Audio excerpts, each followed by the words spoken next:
Ladies and gentlemen, welcome to MALDEF's 2022 San Antonio Awards Gala.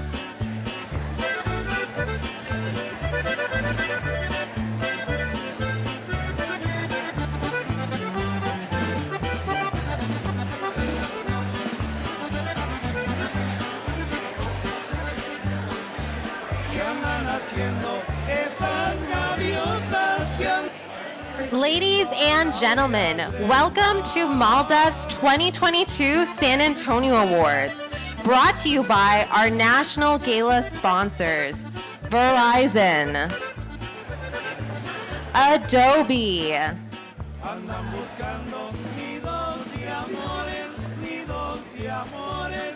Co-Chair, Toyota,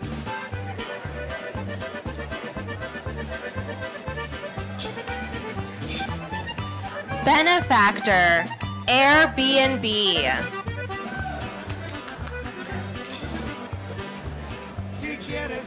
Patron, DeMont, McChesney, Curtright, and Armandaris LLP.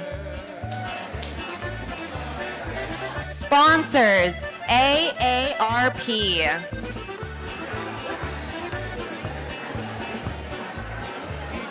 Dr. Manuel Berriozabal and Maria A. Berriozabal. The Herrera Law Firm.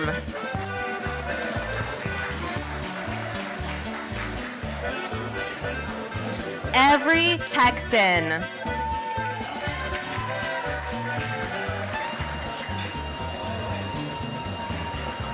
The Intercultural Development Research Association.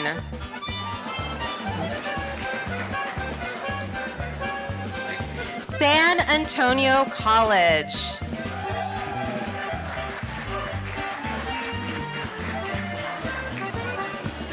St. Mary's University School of Law.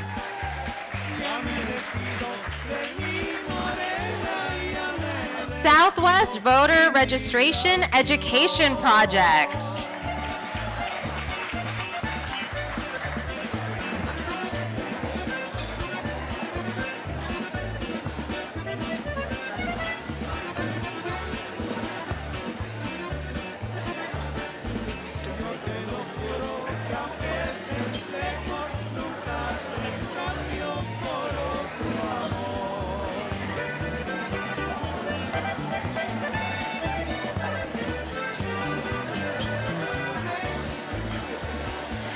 Tonight, we honor Diane Torres Velasquez, Marisa Bono, and Flaco Jimenez.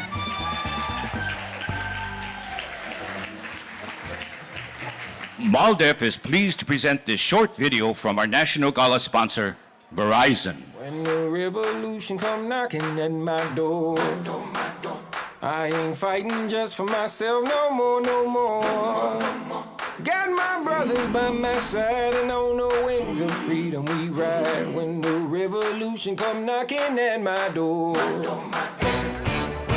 At Verizon, we are committed to closing America's digital divide. We are investing to bring tech and connectivity to underserved schools across the country, making high-quality connectivity more affordable for low-income families, and expanding access to rural communities so more people have the affordable, high-quality internet they deserve. It's all part of our $3 billion commitment to help those who need it most and close the digital divide.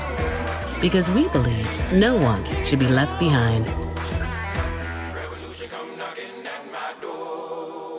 Damas y caballeros, please join me in welcoming your host this evening and Master of Ceremonies, MALDEF President and General Counsel, Thomas Saenz.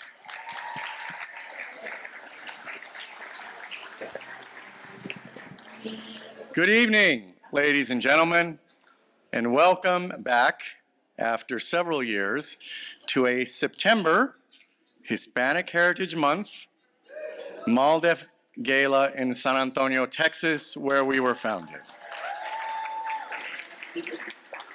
As many of you will recall, we were unable to host this event as a result of the pandemic, and last year had to hold it in December a festive time of year, but certainly not the traditional September Hispanic Heritage Month setting for this important event. So I am pleased on behalf of the board to welcome you all to our 2022 San Antonio Awards Gala.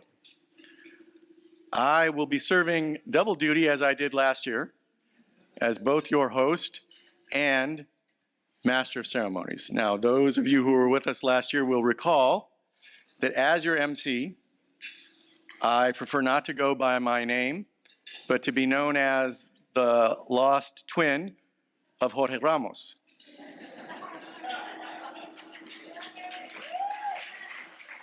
I could pull that off if you Texans would wear masks, because then I could wear a mask and hide the fact that obviously the family resemblance with Jorge Ramos only extends to the hair.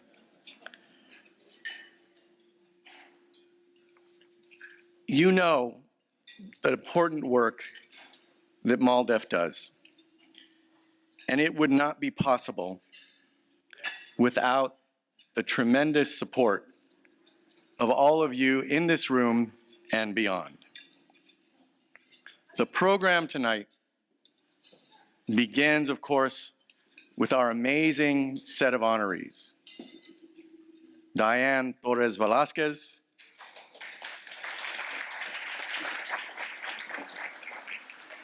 our own Marisa Bono,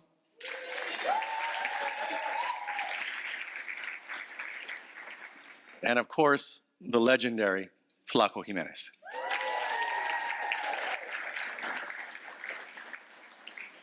Each of them is being honored tonight because they had the grace to accept our invitation to recognize them for their ongoing contributions of the advancement of the Latino community.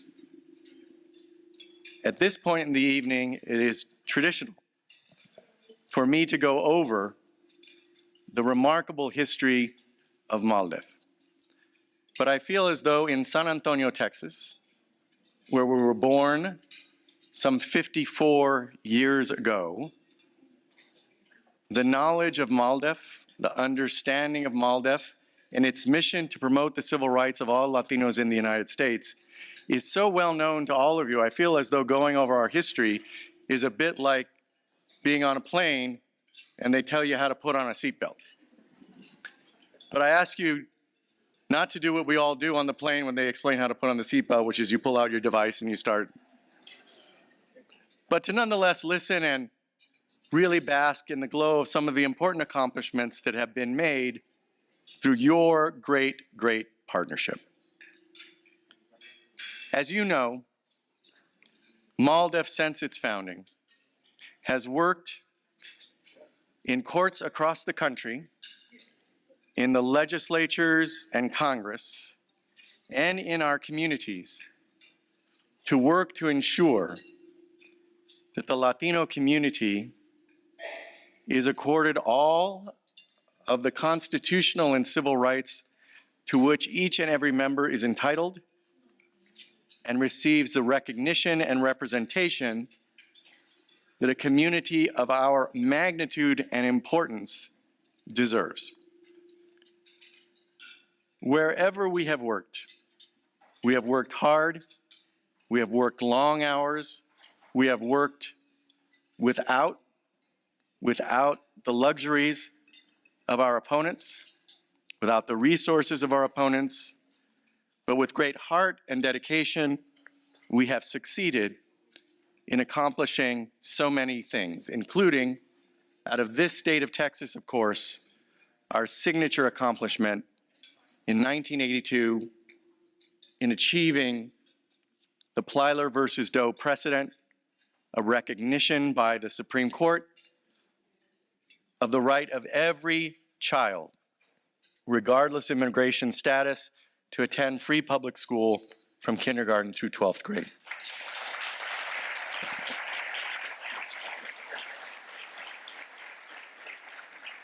Now, I mention Plyler not just because, as you all know, it is a signature accomplishment of MALDEF's, but also because in this very state, as you all know, your governor just this year decided to threaten to challenge Plyler in court.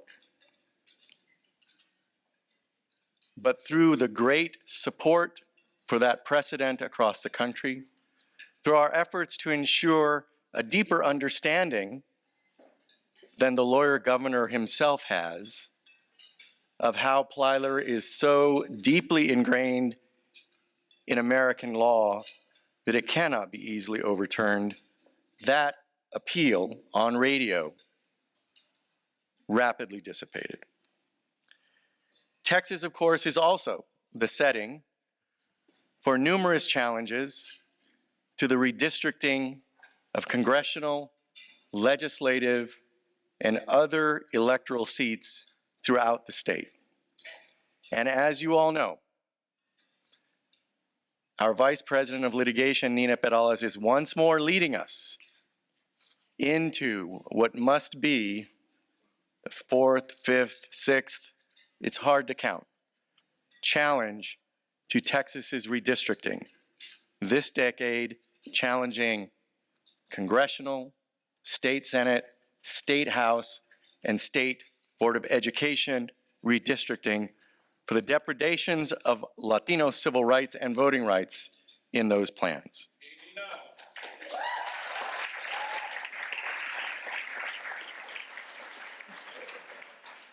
Here in Texas, MALDEF is also leading the fight to defend DACA deferred action for childhood arrivals, an overdue protection for a portion of the millions of immigrants who have contributed to our development as an economy, as a society, as a polity over many years. That fight, as you all know, is now before the Fifth Circuit Court of Appeals, where Nina Perales argued at the beginning of July, and we look forward with great hope,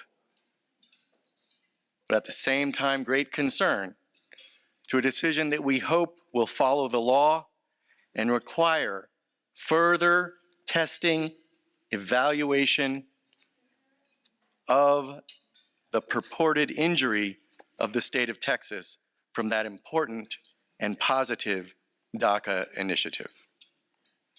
At the same time that we are working here on these critical issues and many others, we work throughout the nation to ensure that the civil rights of all Latinos living in the United States are defended and promoted. That includes continued advocacy for a congressional fix of the Voting Rights Act, including the incorporation of MALDEF's own proposed new coverage formula for preclearance. It includes working for a legislative solution to the long-standing problem of failing to protect so many of our members of our community who toil without the full guard of the law in their daily labors. In these challenging years, I'm proud to remind you of two important MALDEF new initiatives. We are in the process, delayed by the pandemic, but in the process of creating a new regional office to represent the Latino community in the Northwestern United States in Seattle, Washington.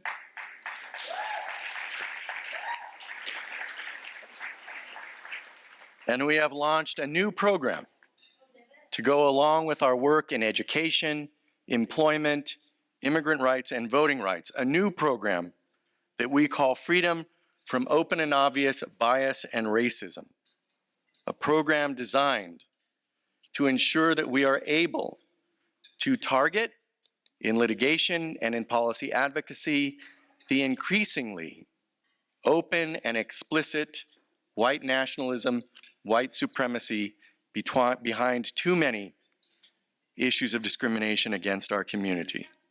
One of our honorees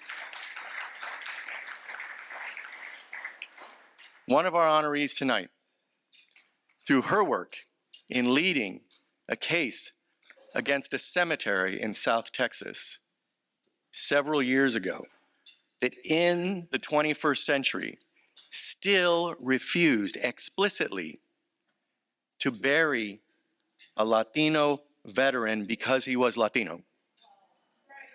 A case led and championed by Marisa Bono. We undertook that case even though it did not fit squarely within our defined program areas of education, employment, immigrant rights, and voting rights. We undertook that case because it was such an anachronism, we believed. Blatant, open, explicit, even expressed to the press, racial discrimination. Unfortunately, that prescient case led by Marisa has unfortunately anticipated, presaged an explosion, in part triggered by our former President Donald Trump, of explicit racism and racist conduct against the Latino and other communities. That is the genesis of our new program to achieve freedom from open and obvious bias and racism. We continue to do our work throughout the country.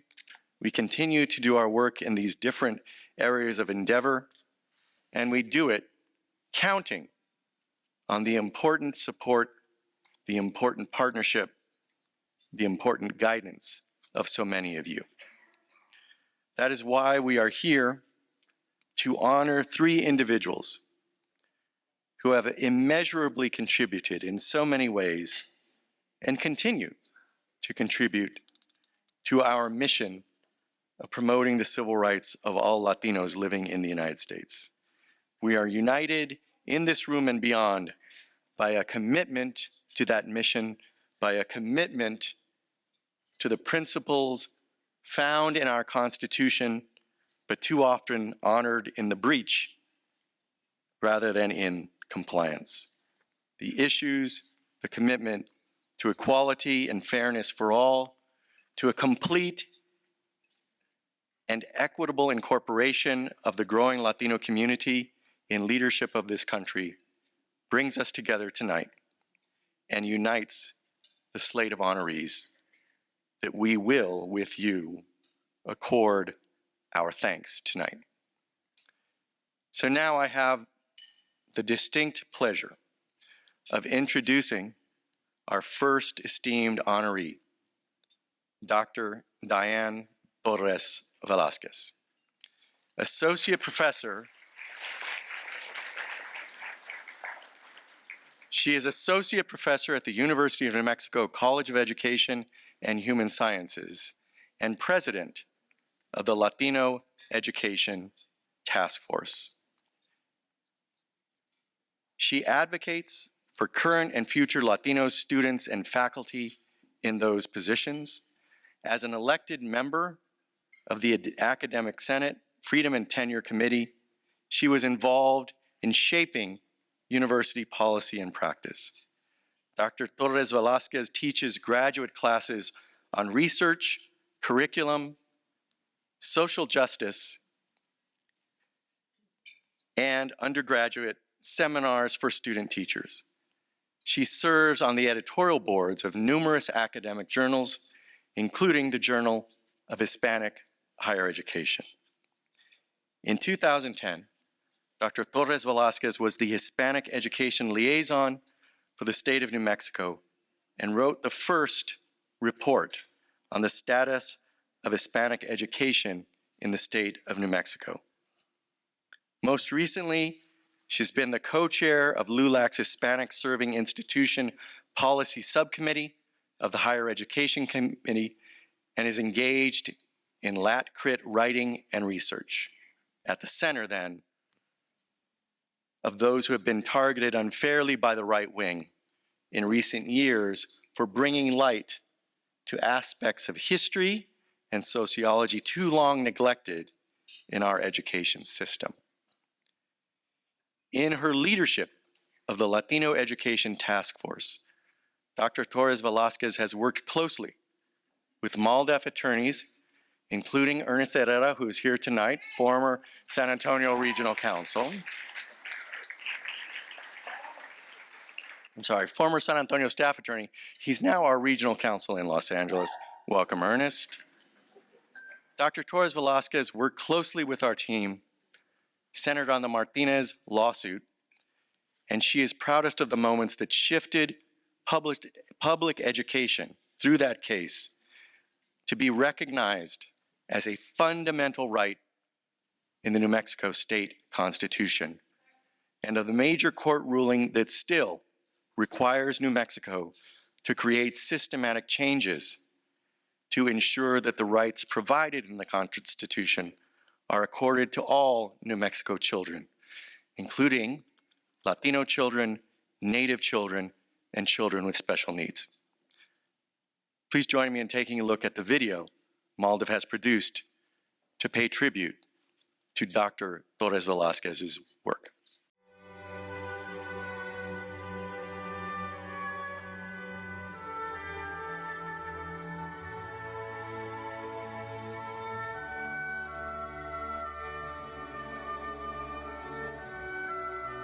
She's very much like me. I started my advocacy just because of my children. And I know with her sons, she was really determined to do what was right and for them in education. She was a mother who was always sure that her sons were going to have the greatest opportunities. And her goal predominantly was just making sure as a mother, she was doing everything she could. But I also know her background in English not being her first language. And when you get to recognize some of her barriers in her life and coming to in New Mexico and trying to work the education system, but also being in a family that was new and didn't know English and really striving to figure out what was right here in the United States, but also in New Mexico. Well, I actually met Diane's mother first. Diane's mother is Raquel Velasquez, and I met her through the Hispanic Bar Association. And she talked about her daughter, her brilliant daughter. So when I met her, I was really primed because Raquel was a trailblazer. And when I met Diane, I knew that Raquel had bred someone just like her, a trailblazer. And we actually met through Diane's organizing of the committee and the commission that ultimately resulted in the Yazzie v. Martinez lawsuit. The work that Dr. Velasquez brings is not just because of her credentials, right, como doctora, PhD, but also for what she brings to the table with her querencia for our community, for our children. And as we know, querencia means showing the love for your homeland and for your gente.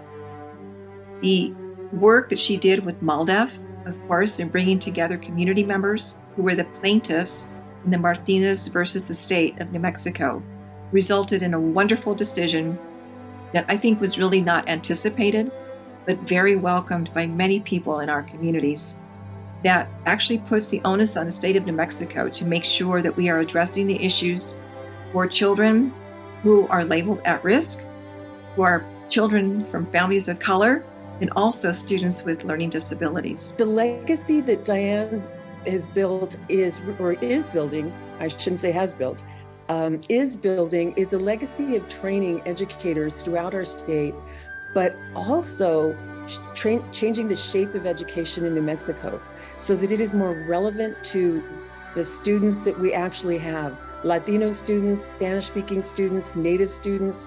That lawsuit, the Yazzie v. Martinez lawsuit, has caused a shift in resources and a shift in perspective about how our students in New Mexico should be educated. One of the things that really impresses me about her is her grace under fire, because as you can imagine, this wasn't easy, and she got attacked a lot. And she just was incredible in terms of maintaining her grace and her steadfast community organizing work.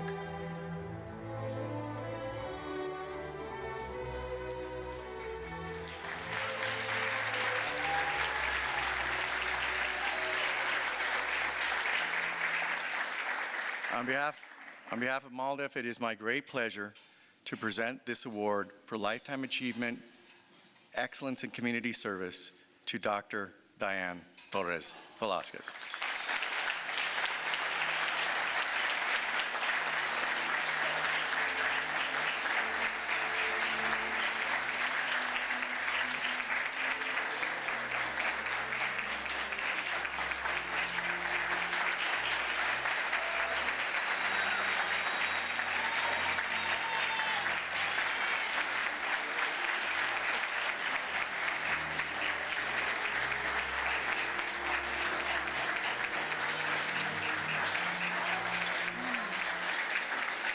Oh my goodness, a standing ovation even. That was not expected. Wow. So you all have met Justice Serna from New Mexico too, I believe. And you know, we have these emotional attachments to our land, and I was born in San Antonio, to our families. And I want to take a moment to let you know that my uncles are here with me today from San Antonio.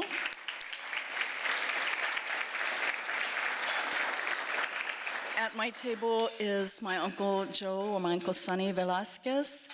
And at table 1 is my Uncle Danny Velasquez and his wife Letty, and I'm not sure where that's at. Yay. It is an incredible honor to receive this award from an organization that I have admired and followed for decades. As a teacher candidate, we learned of the lawsuits that MALDEF organized. We saw the data, we saw the results of this litigation, and the litigation was so inspiring and so powerful, especially for us Latino students that were going to be teachers. And so to have the opportunity to thank you for that work is very important to me, but to receive this award is incredible. So thank you very much. I just wanted to echo that MALDEF's work has provided voice and power to Latino students in ways that no other organization possibly could. And I thank you for that, because that work that was done by MALDEF was the foundation that David Hinojosa, Marissa Bono, and Ernest Herrera used, and they were so incredible. The trial was incredible. It was an 8-week trial, and I loved being there every single day. But the quality of their work, the level of their compassion, the level of their care was unmatched. And so I wish to thank you for this award. Thank you very much.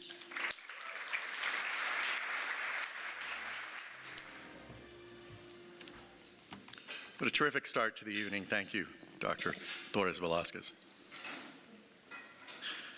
As you all know, MALDEF's history in San Antonio goes back to our founding and is filled with illustrious leaders, including a record of regional councils that is extraordinary. Every time I come to this gala, I'm always pleased to recognize the number of former San Antonio regional councils who are with us. Here with us tonight, Al Kaufman,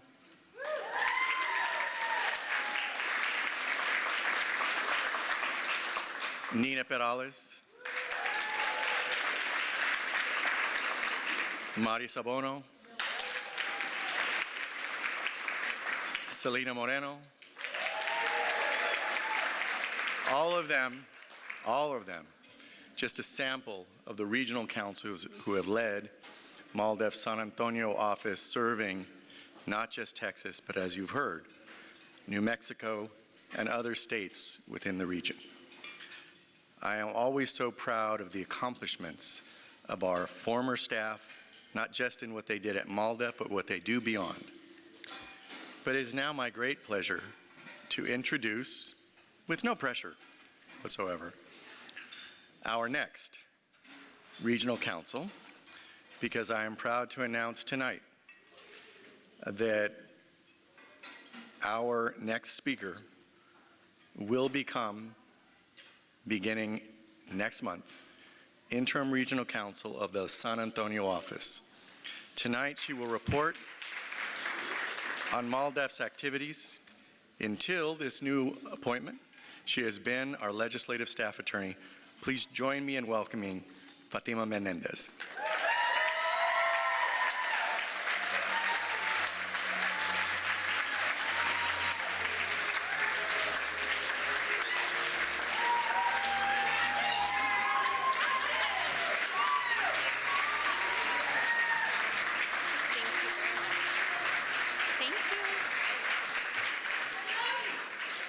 Hello, everybody. Bienvenidos. Thank you very much, Tom, for the introduction, and thank you, everyone, for supporting MALDEF by joining us tonight. It is so nice to see all of you here. This year, MALDEF enters its 54th year of service to the Latino community, and our commitment remains steadfast. That commitment and perseverance is personified through our formidable leadership, President and General Counsel, Tom Saenz, and Vice President of Litigation, Nina Perales. Tom's unwavering vision and Nina's skillful execution guide MALDEF's work and staff. I am honored to share with you the incredible work that our San Antonio Regional Office has done and continues to do. This work is a result of dedicated and passionate staff that often work throughout the night to get the job done. I would like for each of you to stand. Our devoted support staff that have been with us for over 3 decades, Carmen Leja, who could not be here with us tonight, and Isabel Pina. You have to stand, Isabel.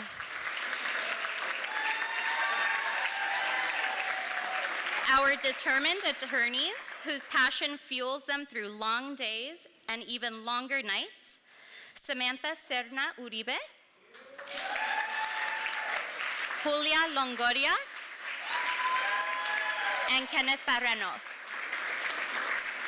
The vigorous advocacy of our San Antonio office staff allows MALDEF to continue its efforts across the southwestern region to protect the civil rights of Latinos. Much of our work this year was in response to Texas's continued practice of drawing unconstitutional redistricting plans that prevent Latinos from electing the candidate of their choice. When Texas enacted discriminatory redistricting plans, we filed LULAC versus Abbott, which is the only lawsuit among several filed that challenges all 4 redistricting plans: the State House, State Senate, Congress, and the State Board of Education. Our lawsuit asserts that despite growth in the Latino population over the last decade, the state's new redistricting plans created no new Latino opportunity districts and even reduced Latino population in existing Latino opportunity districts. We have conducted extensive discovery, which includes one of our favorite hobbies, deposing Texas legislators, and we continue to prepare for trial. Because at MALDEF we think rest and relaxation is overrated, we continue to prepare for trial in Lupe versus Abbott, a lawsuit that challenges provisions in Senate Bill 1, a voter suppression bill passed by the Texas legislature in 2021 that criminalizes community-based voter engagement activities and enables partisan poll watchers to intimidate voters and poll workers. MALDEF has also conducted extensive discovery in this case, including more depositions than we can count. MALDEF continues to lead the defense of DACA in the face of a challenge by Texas and other states. Earlier this summer, our fearless Vice President of Litigation, Nina Perales, argued before the Fifth Circuit on behalf of DACA recipients fighting to preserve DACA. Prior to that, we secured a trial court ruling that allows DACA to continue for current recipients while we await a decision from the Fifth Circuit on DACA's legality. This means that DACA recipients continue to receive the benefits of work authorization and relief from deportation. From the courtroom to the Capitol, MALDEF will continue to protect the civil rights of Latinos. We are ready for the next Texas legislative session to begin in 2023, and will work to empower the Latino community through responsive and positive legislation and to safeguard against harmful and restrictive legislation. To our guests this evening, I express my sincere appreciation for your generous support of MALDEF's tireless advocacy. I am particularly grateful and honored to have learned from current and previous regional councils and friends, many who are also here with us tonight, as previously mentioned: Ernest Herrera, Selena Moreno, Marisa Bono, David Hinojosa, Al Kaufman, and Luis Figueroa. A special thank you to each of you for your mentorship.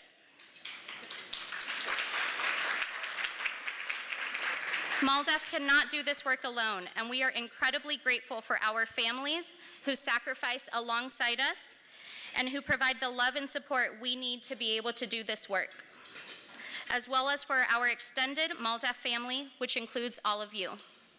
Thank you all for your own leadership and for your trust in Team MALDEF. Muchísimas gracias a todos.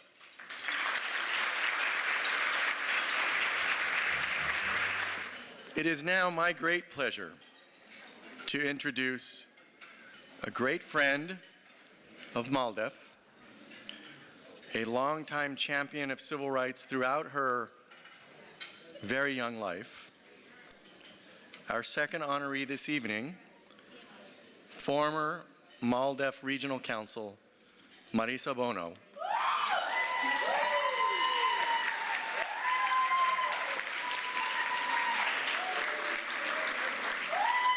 She is currently the CEO of Every Texan, where she continues to shatter barriers, to create new opportunities for Latinos and everyone throughout the state of Texas.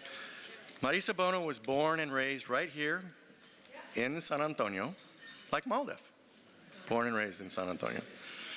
Marisa has extensive experience as a civil rights lawyer and public servant.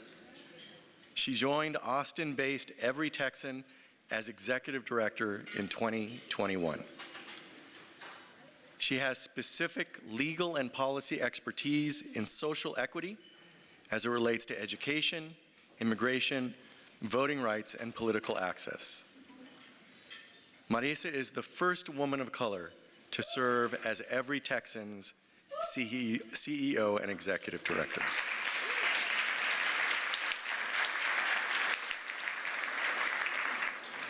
Of course, earlier in her career, Marisa served as Southwest Regional Counsel for MALDEF. While she was at MALDEF, she was a leading civil rights litigator and directed our litigation and state policy agendas in the areas of education, including education funding, immigration, voting rights, political access, and employment in the Southwest region. She represented both immigrant and U.S. citizen members of families who were assaulted by vigilante ranchers in the Arizona desert. She represented military veterans who were wrongfully denied education benefits by the state of Texas. And she represented immigrants wrongfully denied driver's licenses, housing, and in-state tuition. In her varied career, Marisa has also served as Chief Strategic Officer of VIA Metropolitan Transit in San Antonio, where she successfully led an initiative to expand service for working families and low-wage workers. Prior to that, Marisa left MALDEF, to my great chagrin, to be Chief of Policy for San Antonio Mayor Ron Nirenberg. In that role, she advised the mayor and oversaw the implementation of his policy agenda, including priorities related to transportation, housing, education, and workforce development. Marisa was the first Latina to argue a school funding case in the Texas Supreme Court, and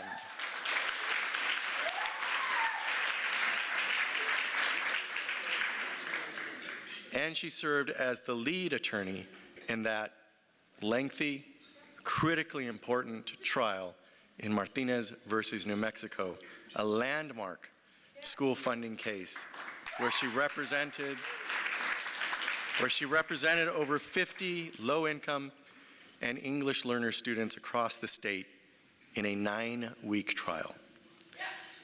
With her team, she secured a final court ruling that education is in fact a fundamental right in the state constitution. The ruling is still good law today.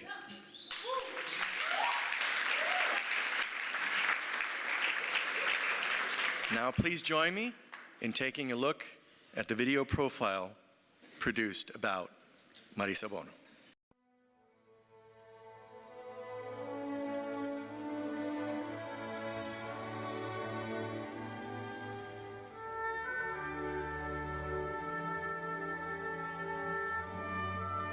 Marisa deserves our respect and deserves our admiration because literally she has dedicated her life to finding answers to the realm of issues related to equity and justice, the distribution of resources, and creating the right climate for progress for people who have been marginalized.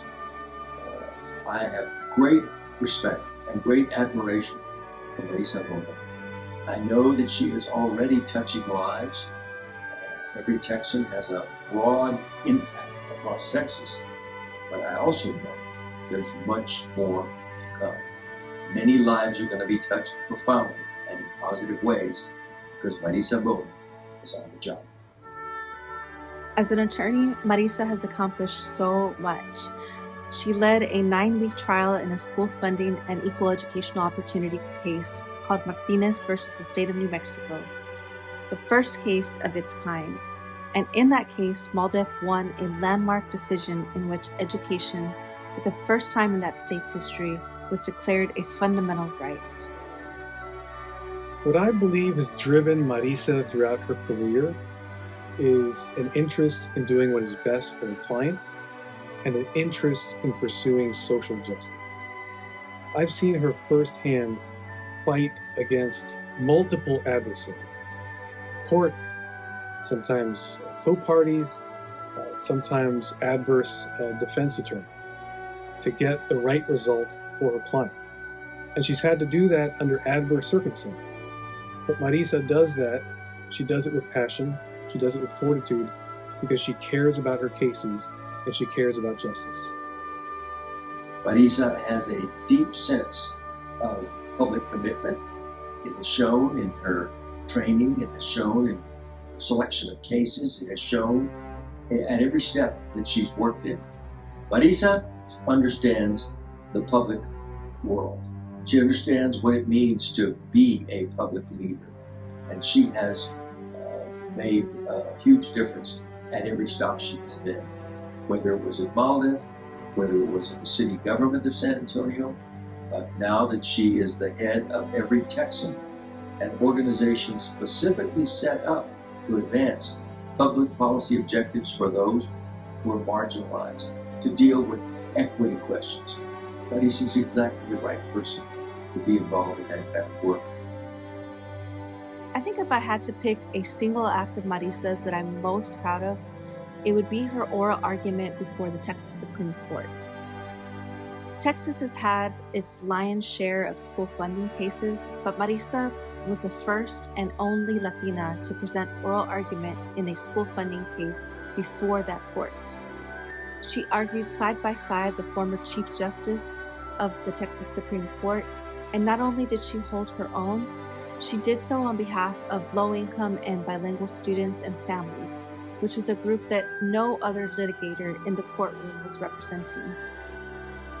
As her second chair for the appeal, I got to witness firsthand her tireless preparation for that day and was so inspired by her commitment to excellence. Marisa has many accomplishments, and I wouldn't attempt to list them all here, but certainly one of her greatest accomplishments is achieving justice for clients and nurturing younger lawyers. And let me take both of those in hand. First, with regard to the case we did, which was an education rights case in New Mexico, she achieved something that many thought would be impossible. She achieved a widespread order finding that the state of New Mexico had violated the rights of its students in terms of a right to sufficient education.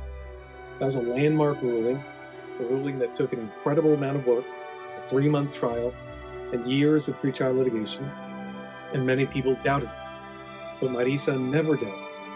Marisa, in my view, really embodies the spirit of si se puede, of diligence, of determination, of fighting hard for your clients to achieve the best result. At the same time, when we did the trial, we had a younger team of lawyers. And Marisa always made sure to give those younger lawyers an opportunity, always give them feedback, and make sure that they were being properly supported to do the best job they could possibly do. I think that's an important trait, not just with regard to the case that we had, but more generally, for senior lawyers, people with experience, to look and make sure they pay it forward and bring up those who don't have that same experience and make sure they're able to achieve as well. That's critical. And that's how Marisa ensures not just that she wins the case at hand, but she's creating a legacy that will continue into the future.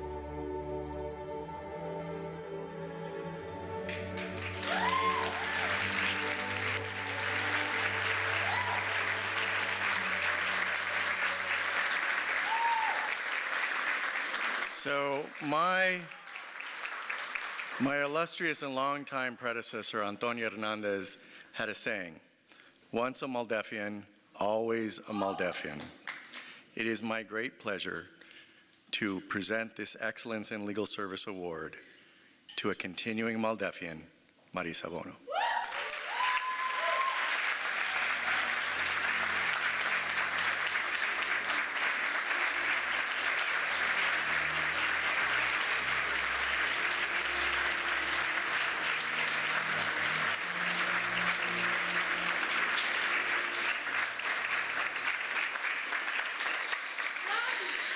Oh gosh. I've spoken at this dinner a number of times, and I don't think I've ever been shaking up here before.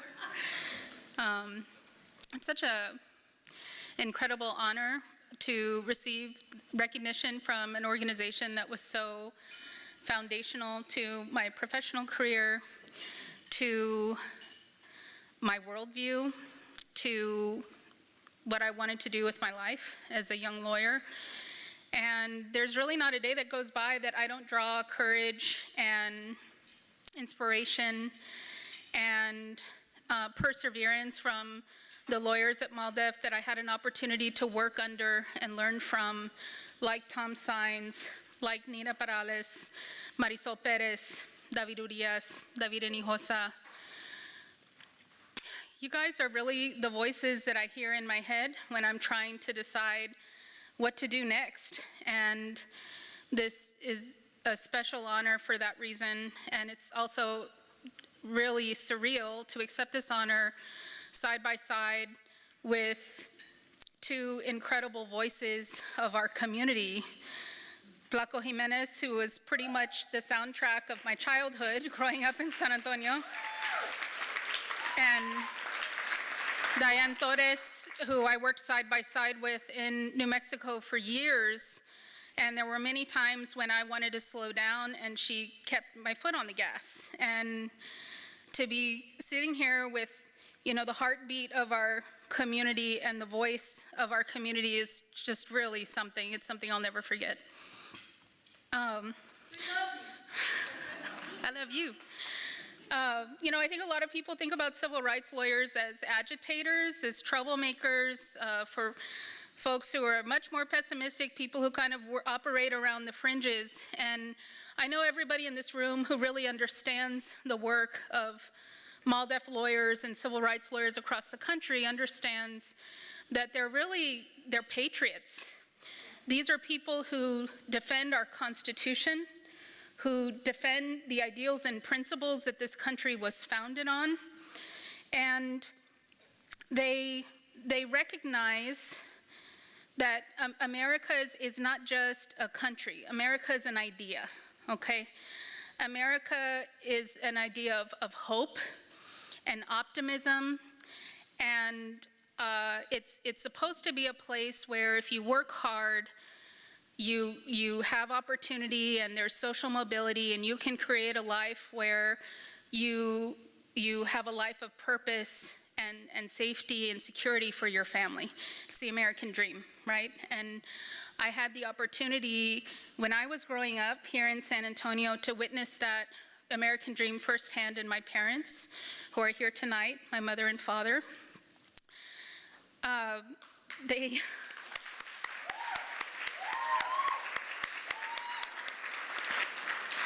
They were high school sweethearts in Mercedes, and they worked hard, and they both got master's degrees and pursued professional careers, and they created opportunities for my brother and I that truly, when they were growing up, they could have never dreamed of.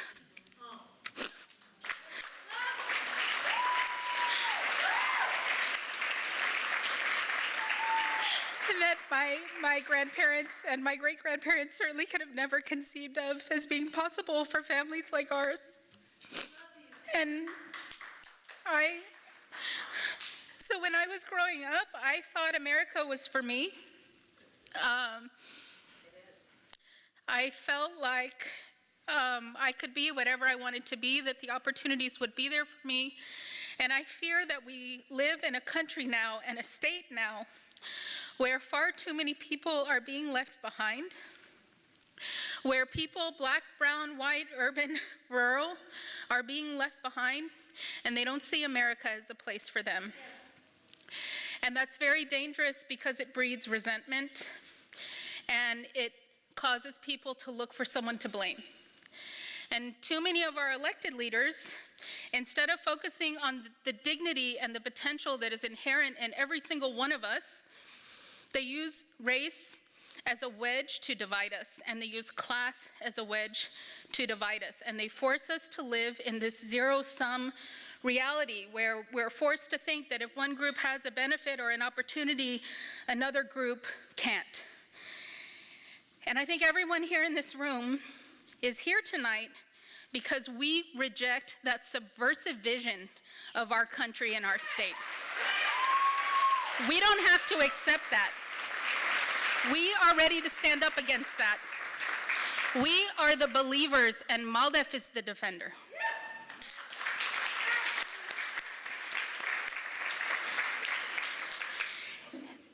And that's why institutions like MALDEF, the institutions that have stood the test of time, these are the fortresses that we need to weather us through these storms. And so everyone here, so many of the people in this room have been in this fight for decades. So I'm not going to ask you tonight to think about what to give back, because so many people in this room have literally dedicated their lives to this cause. But I will ask you to think tonight about what you might be willing to give up to invest in our vision of this country, our vision of this state. Oh gosh, I went off on a little tangent there.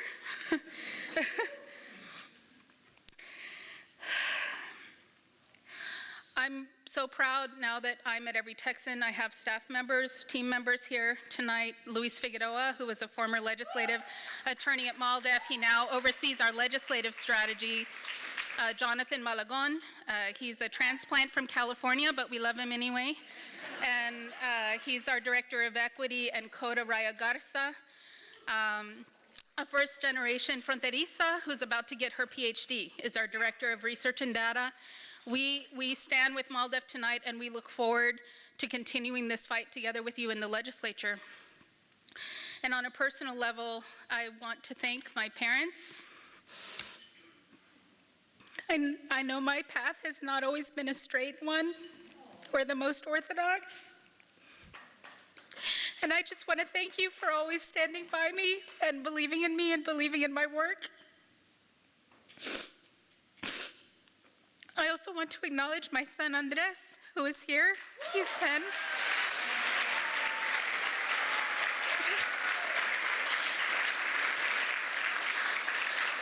Andres's first trial was before he was even born. He was with me in Colorado in a school funding case in Colorado, and later when we were working on the school funding case in Texas. One of my earliest memories of my son is when he was 3 years old. He would sit, I was a single mother at the time, and he would sit in the back of the courtroom with his iPad and his earphones on when I would have brief hearings, and I suppose it's no surprise that he's telling his father and I now that he wants to be a judge.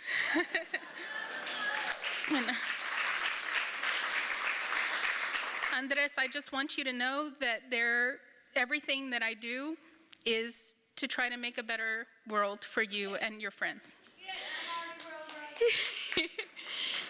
And I want to thank you for supporting me. And I know it's not easy when I have to travel or when I have to work late. And I also want you to know that when you're ready to make your impact on the world, you have a whole community here to support you. Thank you again. Thank you again for this incredible honor. La lucha sigue. Adelante.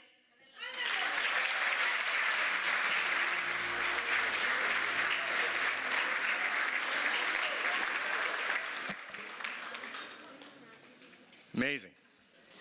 And still so many years of championing and leading ahead for Marisa. Thank you for your inspiring words. In my now 13 years as President and General Counsel of MALDEF, I have had occasion to introduce true legends in different walks of life. Legends in the legal community, the judicial community, the entertainment community, but it's never easy. It is now my great honor and not an easy task to introduce a true legend. Our final award tonight goes to Flaco Jimenez.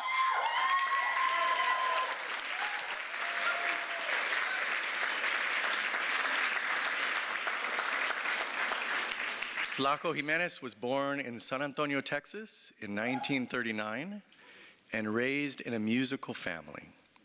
His grandfather, Patricio Jimenez, was an accordion player who embraced the polkas and waltz tunes that are conjunto's stylistic precursors. And Flaco's father, Santiago Jimenez, Sr., was a pioneering Tex-Mex musician who cut one of the first conjunto records in 1936. Few, if any, artists in conjunto and Tejano music have received the level of critical acclaim that Flaco Jimenez has enjoyed over the course of a career that has spanned 6 decades.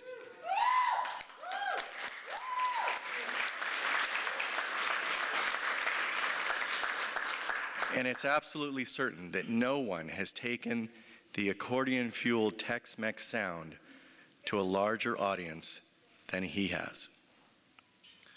Flaco's first instrument was the bajo sexto, a Mexican variation on the 12-string guitar, which he started to play at age 7. But after he became proficient enough to join his father on stage, Flaco's interest turned to the accordion, and he developed a joyous, expressive style that was influenced by Zydeco master Clifton Chenier, as well as his father and his Tex-Mex peers. By the early 1960s, Jimenez was already a Texas legend, playing clubs across the state and regularly filling dance halls in San Antonio with music that fused the classic Tejano sound with elements of blues and country.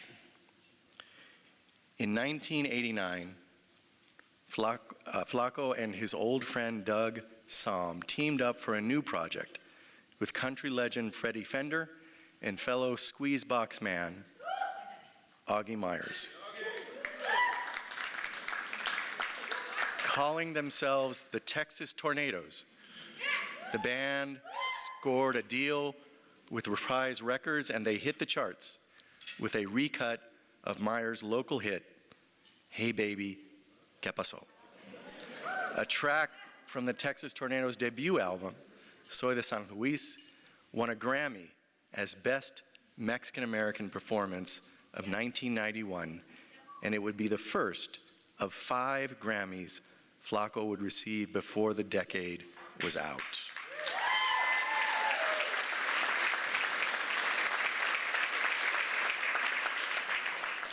In 1992, Flaco released a solo set, Partners, which included guest appearances from Linda Ronstadt, a former MALDEF honoree, Emmylou Harris, and Los Lobos. The last studio album from the Texas Tornadoes was released in 1996, but Jimenez joined up with another supergroup in 1998, Los Super 7, a collection of top Latin American musicians, including members of Los Lobos. Since then, Flaco has continued to maintain a busy recording and touring schedule that would tax men half his age as he upholds his status as the world's leading ambassador of Tex-Mex music. Please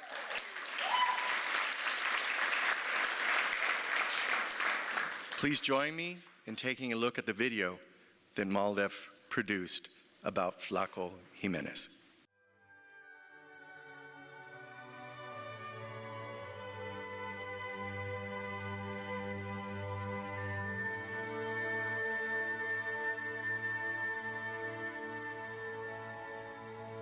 Flaco's legacy, what he has built, is literally a road for so many to continue on.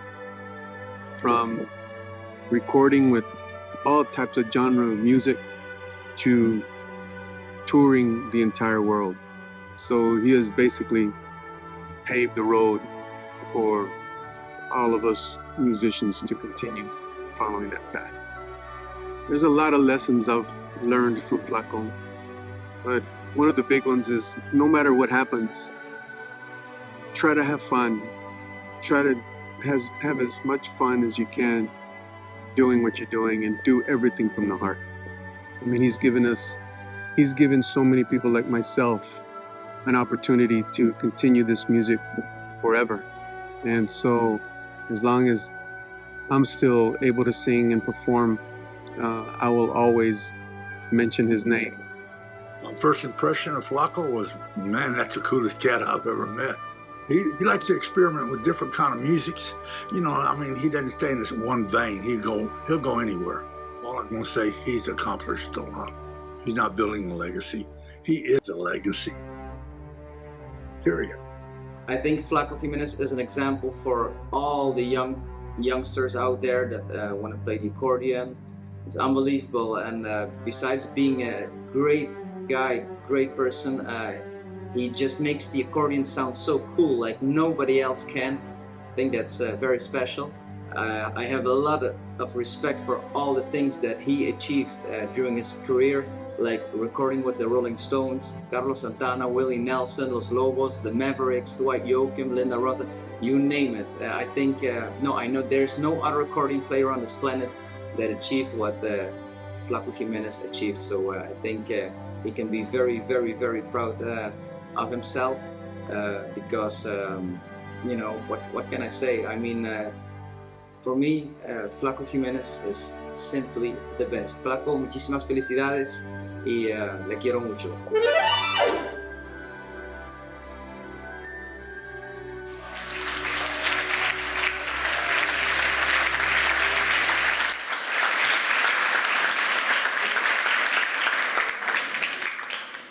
In my mind, his career epitomizes both the struggle and the success of the broader Latino community in our nation.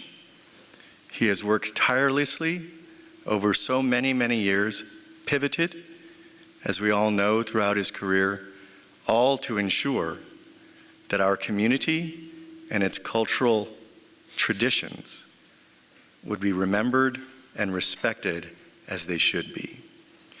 Therefore, it is my great honor, on behalf of MALDEF, to present this Lifetime Achievement Award, Leadership in the Arts, to Flaco Jimenez.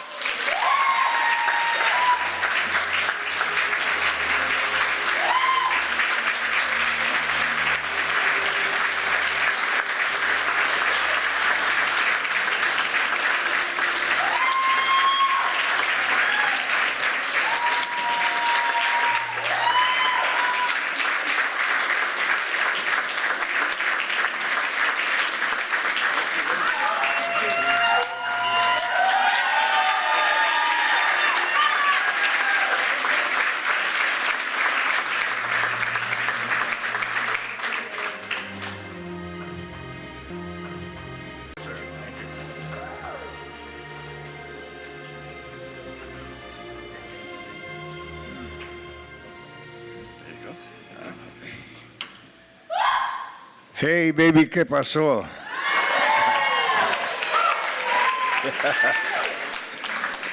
Thank you very much, amigos. Thank you for this award, and I want to thank everybody that was involved, in this project or this award things, So I want to thank each and every one of who made this possible.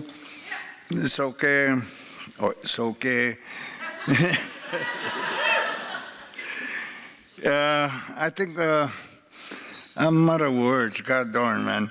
I've got some good stories, but I'll tell you later on. And my son here, my manager, my son Arthur Jimenez, he's going to take over for me.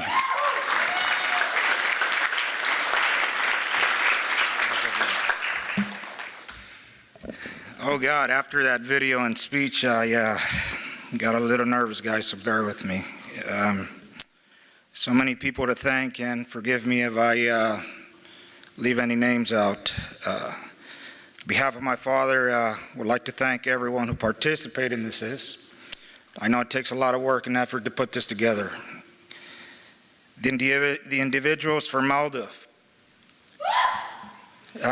Mr. Thomas Saenz, thank you so much.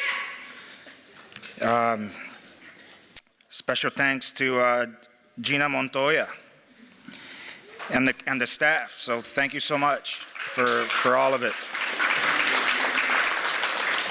Thank you for the hard work. Special thank you to the hotel and staff, of course. I mean, that food was great. After that, you kind of need a bed or something, right, Dad? Jack and Coke was the one. Jack and Coke was good. No, the whole shebang. Special thanks, a brother of mine.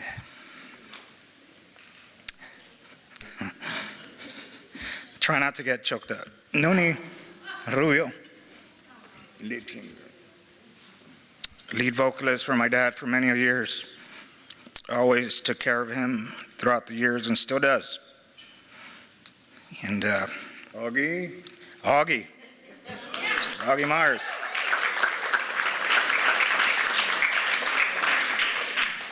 And most important of all, my dad always likes to recognize and thank the fans, especially the supporters. It would not be possible without them. The Chicano and Latino supporters are the blood that keeps the heartbeat going for us Texans and all around the world. All his fans. Lastly, I would like to say it's an honor, of course, to represent my dad and be here, having him here with us and acknowledging him while he's here. Unfortunately, a lot of people get recognized and acknowledged when they're no longer here.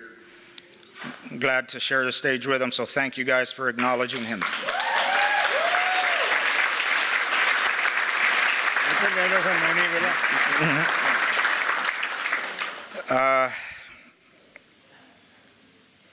So, aside him being an incredible musician, I'm more honored to call him Dad.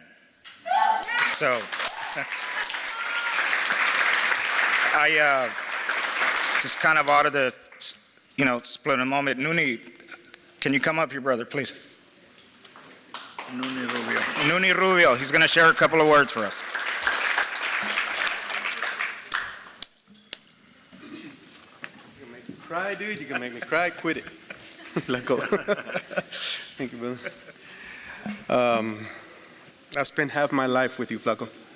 Oh, many a times, man. I mean, we had some ups and downs, but ins and outs. Here. We're here. Thank you very much. Again, like, we were talking about here that, a lot of these times the awards get honored after the fact, right? And to be on stage with somebody like Flaco, who, again, I've been with him over 25 years.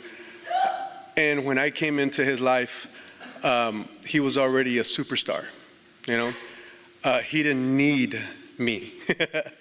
And for him, that's the beauty of Flaco, is that he's always opened the doors to everybody and the next generation and so forth and so on. So like you saw in the video, they are the ones who paved this road for us to continue, right? So Flaco, I love you. Thank you very much for everything you've done. Right. Thank you so much. Yeah. Thank you, Nuni.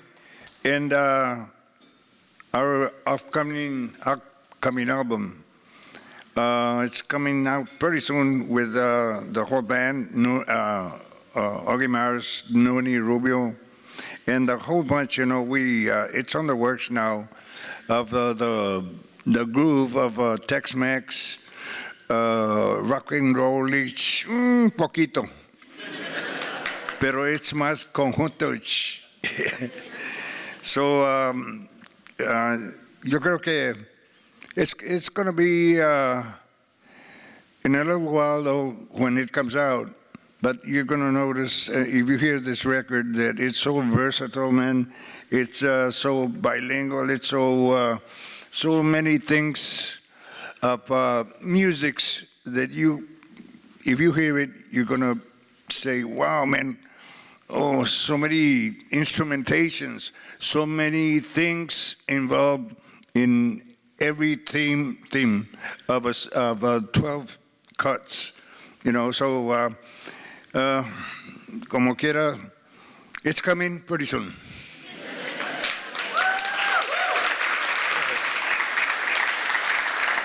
Again, thank you very much, and God bless each and every one of you.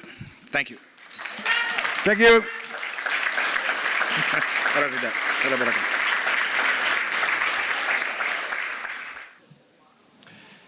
So in addition to rest and relaxation, so podiums are overrated. This is traditionally the time when I step out of my role as your MC into my role as President and General Counsel of MALDEF. And so I'm no longer the lost twin of Jorge Ramos. Obviously, I'm back to being me.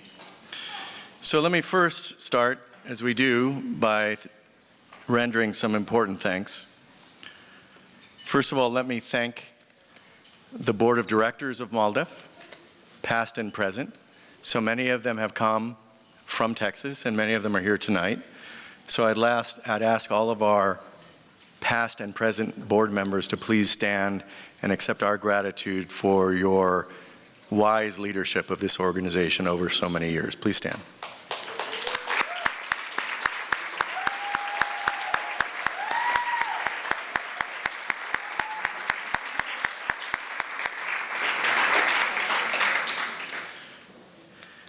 We also have a long list of staff members, past and present, in San Antonio and throughout Texas.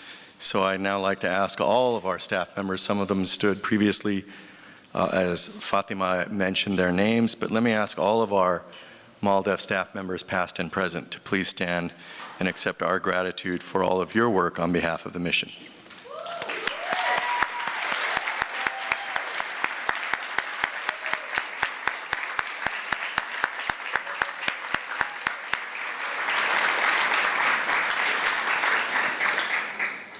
So putting together an evening like tonight is never easy.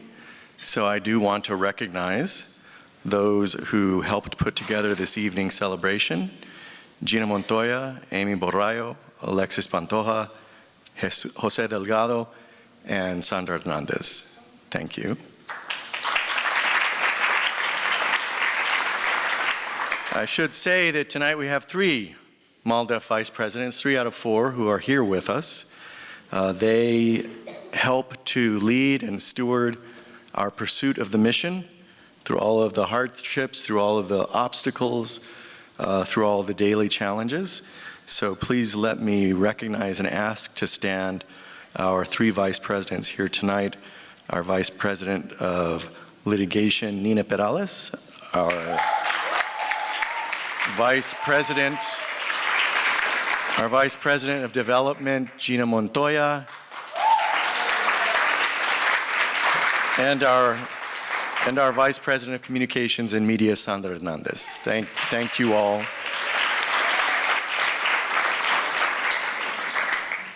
We're a women-led organization, always have been throughout our history, clearly. I again want to thank our extraordinary honorees, and Flaco's coming back, but of course, the tenacious and dedicated Diane Torres Velasquez.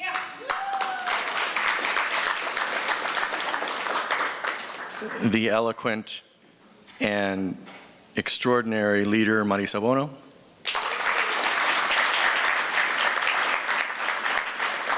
And there's no other way of saying it but the legendary Flaco Jimenez.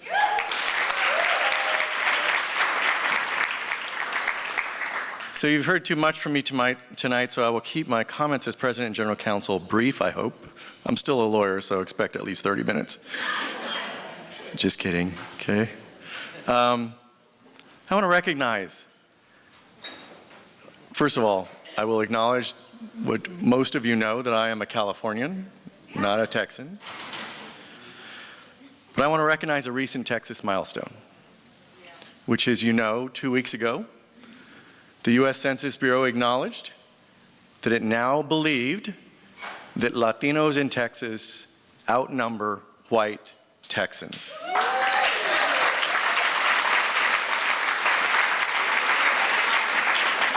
So that Latinos are now once again, the last time probably in the mid-19th century, but are once again, Latinos are the largest racial group in the state of Texas.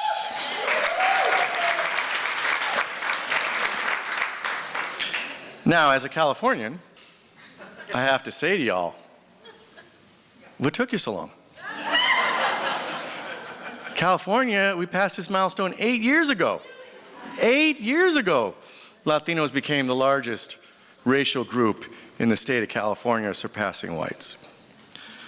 But I will now put aside my California chauvinism and tell you quite honestly, I see she has left, but just a few days ago in California, I talked about this to an event of the Southwest Voter Registration Education Project headed by our great ally, Lydia Camarillo. And I said to my fellow Californians, recognizing that Texas milestone from a few weeks ago, I said to my fellow Californians that we have not been a model for y'all. Because in California, while we have, I will say, achieved great policy developments, California now has one of the most progressive policies to the benefit of Latinos and others across the country. And that's where I hope that Texas will rapidly follow. But at the same time, as I said to my fellow Californians, we have not matched those policy progresses with representation for the Latino community in leadership.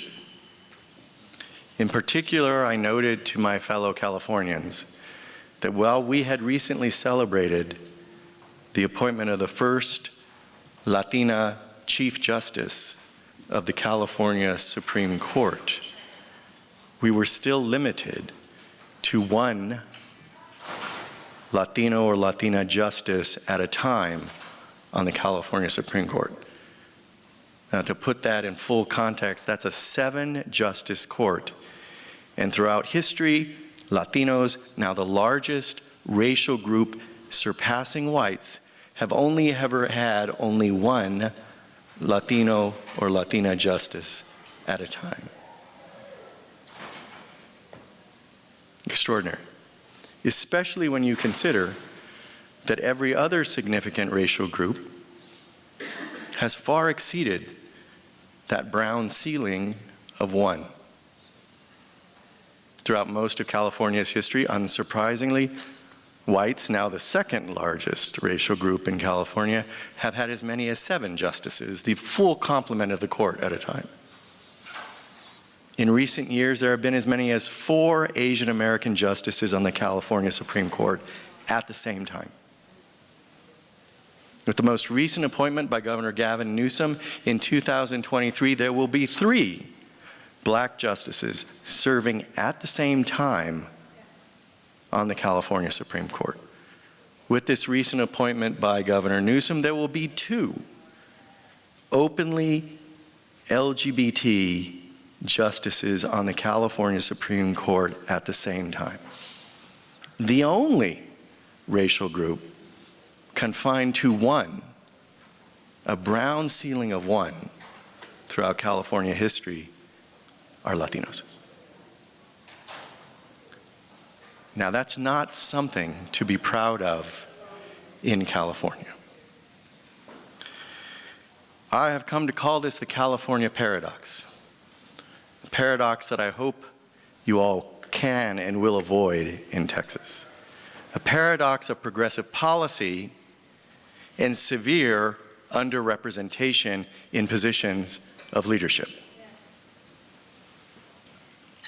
We cannot say that we have come out of the wilderness, come out of the desert, choose your favorite topography, and reach the promised land if we have policy without equitable representation for our community in positions of leadership. And it is not. It is not a paradox confined to California or to the courts. It extends well beyond California. And this I know you have heard or read from MALDEF and me before. But the Biden administration, despite an earned reputation for increasing the diversity of our federal courts, has left the Latino community behind. I will give you an example. The Circuit Courts of Appeals are, as you all are aware, the second most important courts in the country, just below the Supreme Court.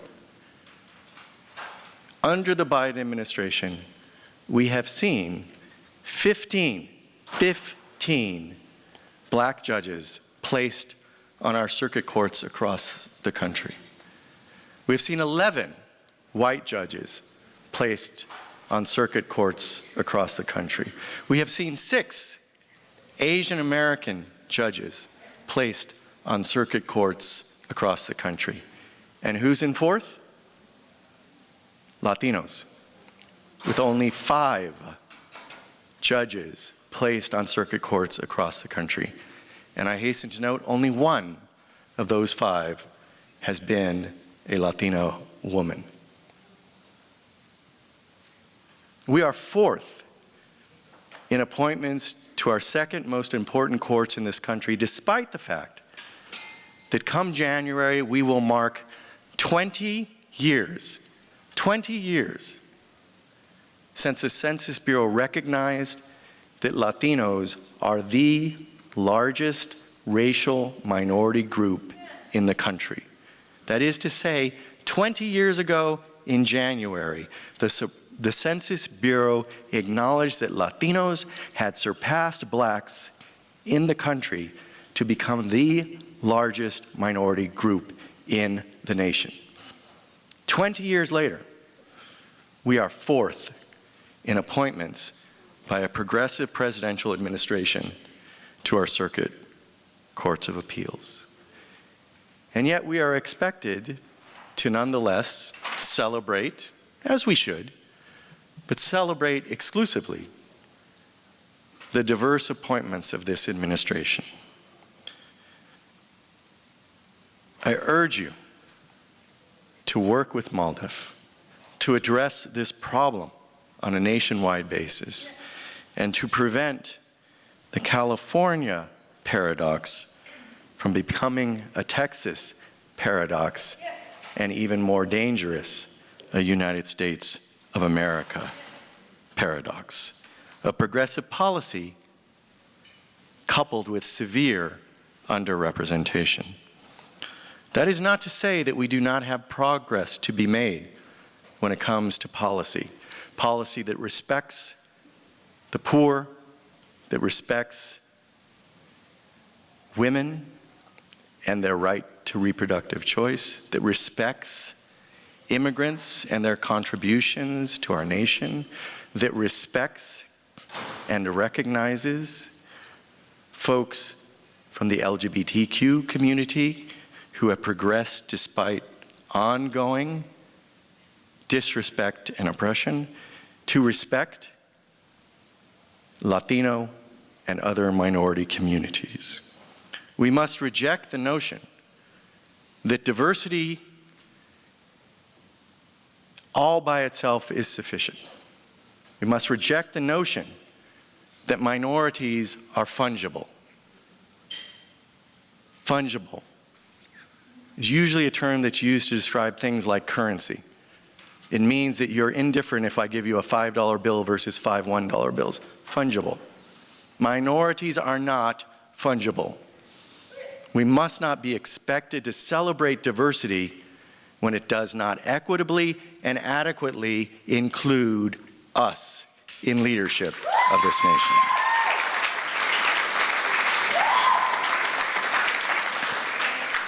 There was once a governor from this state who became the president. There was once his father who became president.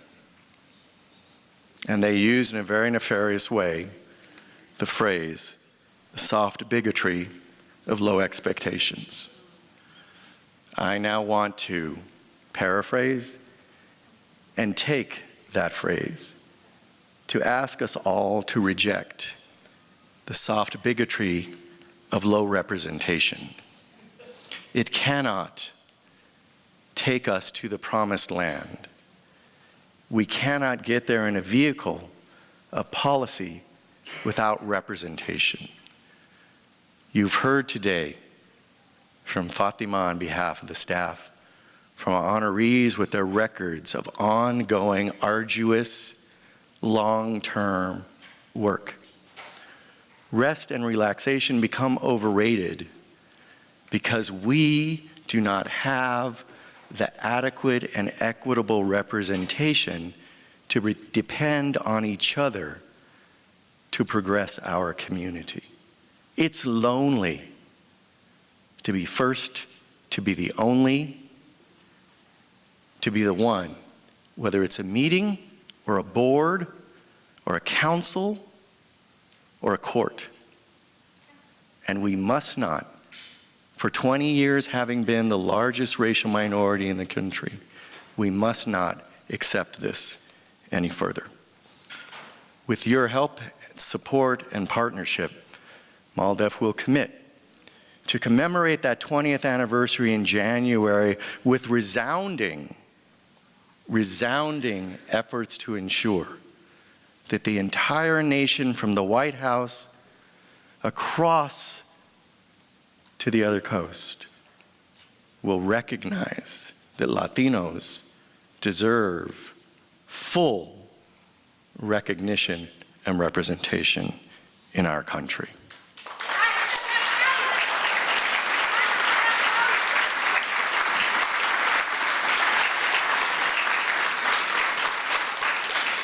And in the future, with that goal achieved, we will be able to celebrate multiple legends like our honorees tonight. So with that, I will say good evening, but leave you by asking once more our legendary Flaco Jimenez to join us up front. All right, you guys ready for some entertainment?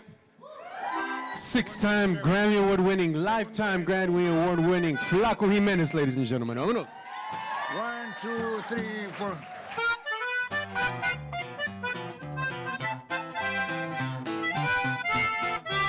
Let's start over again. Take 2. Take 2. Cut. One more time. Vámonos. No, más aprecia el tiempo. Okay. Good. 1, 2, 3, 4. Let's see everybody, come on. Everybody's going out and having fun. I'm just a fool for staying home and having none. I can't get over how she set me free. Oh, lonesome me. Mira nomás. Bad mistake I'm making about just hanging around. Well, I know that I should have some fun and paint this town. A lovesick fool that's blind that just can't see. Oh, lonesome me. Well, I bet she's not like me. She's out and fancy free, flirting with the boys with all her charm. But I still love her so. Brother, don't you know, I'd welcome her right back here in my arms. Well, there must be some way I can lose these lonesome blues. Forget about the past and love somebody new. I thought of everything from A to Z. Whoa, lonesome me, ladies and gentlemen, Flaco!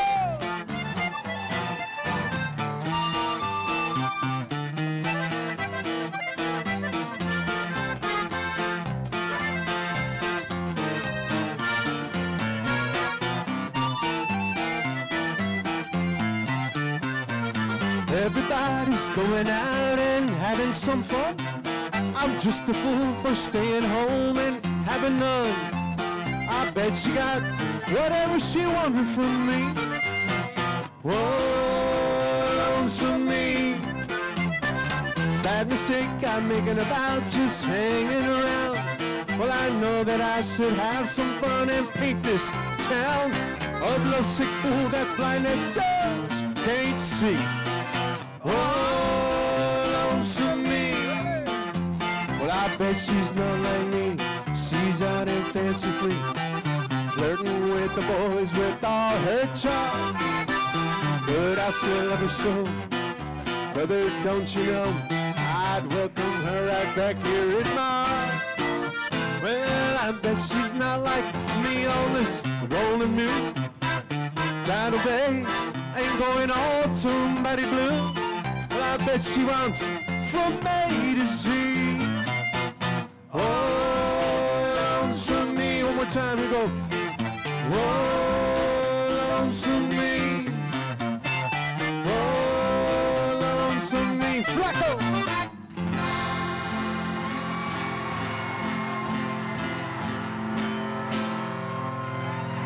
You guys want to hear one more? Sol, ¿verdad? Sol, vámonos. You guys help us out on this one, right?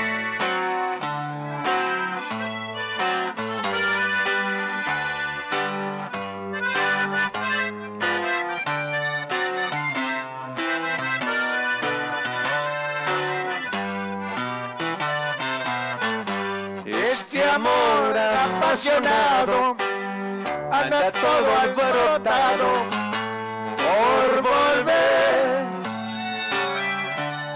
Voy camino a la locura y aunque todo me tortura, sé querer. Nos dejamos hace tiempo, pero se llegó el momento de perder. Tú Tú tenías mucha razón, le hago caso al corazón y me muero por volver. Vamos a ver, conmigo. Y volver, volver, volver a tus brazos otra vez. Llegaría hasta donde estés. Yo sé perder. Quiero volver, volver, volver. Los gritos, come on, baby.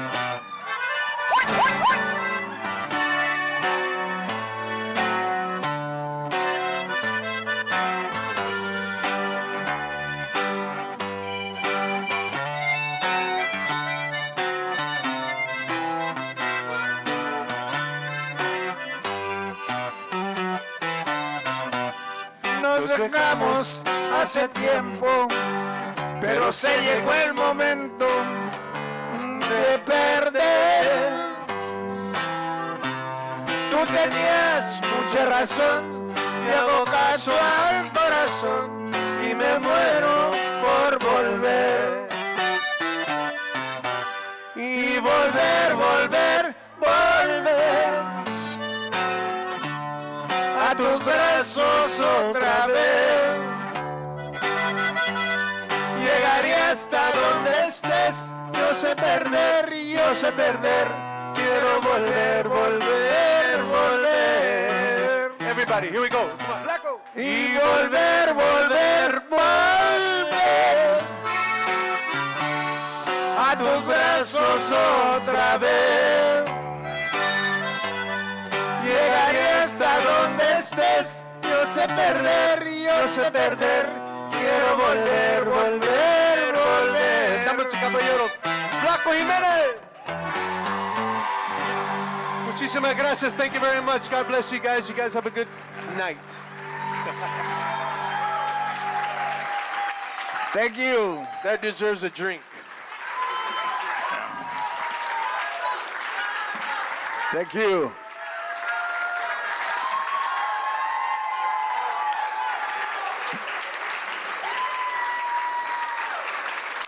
You know, there's a saying that a friend of mine, good buddy of mine, Buck Owens, man, we recorded the streets of Bakersfield and several others or whatnot, you know. And Buck said, it takes people like you to make people like me. Algo así dijo. You know, Freddie Fender said, okay, enough about talking about you. How about talking about me? What do you think about me? Puzzled. Hey, baby. Okay. We got somebody You guys here. maybe want one more, maybe? Do we have time for maybe one more? Ladies and gentlemen, I keep hearing all night long about the speeches from Diane and Marisa. To be a part of the only band in the world to have so much diversity, the Texas Tornadoes. Augie, can you please come up to stage, please? There ain't no other band bigger than the Texas Tornadoes who have done what they've done, bringing Latinos, Americanos, everybody together, English, rock, country, conjunto. Ladies and gentlemen, hey baby, ¿qué pasó? Himself, Augie Myers.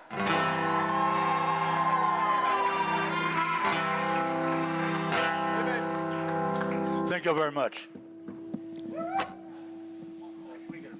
Yeah. Hey baby, get my soul. That was you, that fuck. Hey baby, get my soul. Won't you give me un beso? Come on baby, turn around. Let me see your pretty blue eyes. Don't you know that I love you? And my corazón is real. Come on, Augie, here we go. Hey, baby, ¿qué pasó? Thought I was your only vato. paso? Won't you give me un beso? Flaco, flaco. Woo! Somebody scream, come on, man.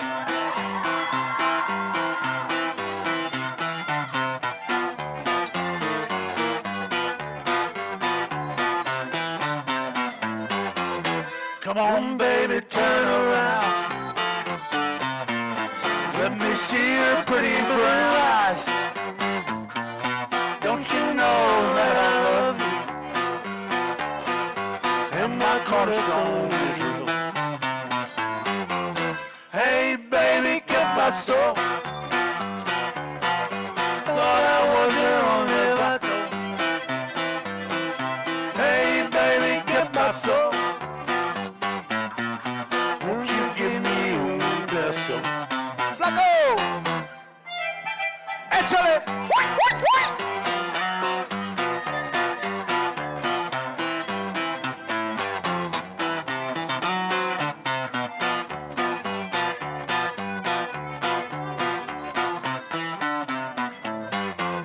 Come on, baby, turn around.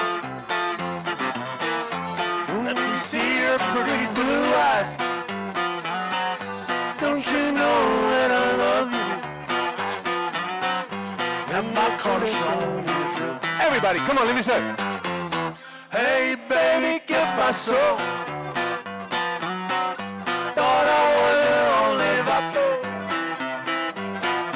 Hey, baby, ¿qué pasó? Won't you give me un beso?